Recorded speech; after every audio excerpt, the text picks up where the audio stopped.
এক্সামে ভালো নাম্বার পাওয়ার জন্য ভালো পড়াশোনার পাশাপাশি সুন্দর হাতের লেখারও দরকার। কারণ তুমি হয়তো পরীক্ষাতে সব প্রশ্নের সঠিক অ্যান্সার দিয়ে এসেছো, কিন্তু তোমার হাতের লেখা সুন্দর না হওয়ার কারণে স্যার যদি বুঝতেই না পারে তুমি কি লিখেছো, তবে তিনি কি করে তোমাকে নাম্বারটা দেবেন? और अभी तो रुको, क्लाइमैक्स अभी बाकी। এবং অন্যদিকে তোমার হাতের লেখা সুন্দর হলে তুমি ভালো নাম্বারও পাবে এবং স্যারের কাছে তোমার ইমপ্রেশনে বৃদ্ধি পাবে। ভালো হাতের লেখার কদর সবাই করে।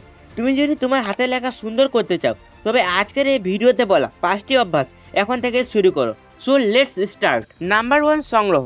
তোমার বন্ধুদের মধ্যে কেউ তো নিশ্চয়ই আছে যার হাতের লেখা তোমার খুব পছন্দের। তোমাকে সেই বন্ধু থেকে বাংলার সরিয় থেকে চন্দ্রবিন্দু এবং ইংরেজির এ থেকে জেড পর্যন্ত লিখে নিতে হবে। এরপর সেই লেখা অনুসরণ করে তোমাকেও লিখতে হবে। কিছুদিনের মধ্যে দেখবে বাংলা ইংরেজি উভয় লেখাই তোমার আগে থেকে অনেক ভালো হয়ে গেছে। 2 নম্বর, ইউজ রাইট পেপার। প্রথম অক্ষরগুলি লেখার সময় আঁকাবাঁকা হওয়াটাই স্বাভাবিক, তাই অক্ষরগুলিকে সোজাভাবে লেখার জন্য দাগ টানা খাতা ইউজ করবে এবং প্রতিটি শব্দের মধ্যে সামান্য ফাঁকা স্থান রাখবে। এর ফলে তোমার লেখা সোজা ও সুন্দর হবে। 3 নম্বর, সিটিং পজিশন। আমাদের সোসাইটিতে 80 থেকে 90% স্টুডেন্ট লেখাপড়া শুয়ে শুয়ে করে। শুয়ে শুয়ে লিখলে আমাদের লেখার কোয়ালিটি কমে যায়। তাই তুমি যখন লিখবে তখন চেয়ার টেবিলের সিট দ্বারা সোজা করে বসবে এবং তারপর লিখবে। হ্যাঁ জানি এটা কষ্টকর হবে, কিন্তু লেখা সুন্দর করতে এইটুকু তো কষ্ট করতেই হবে, না হলে এক্সামে ভালো নাম্বার কি করে আসবে?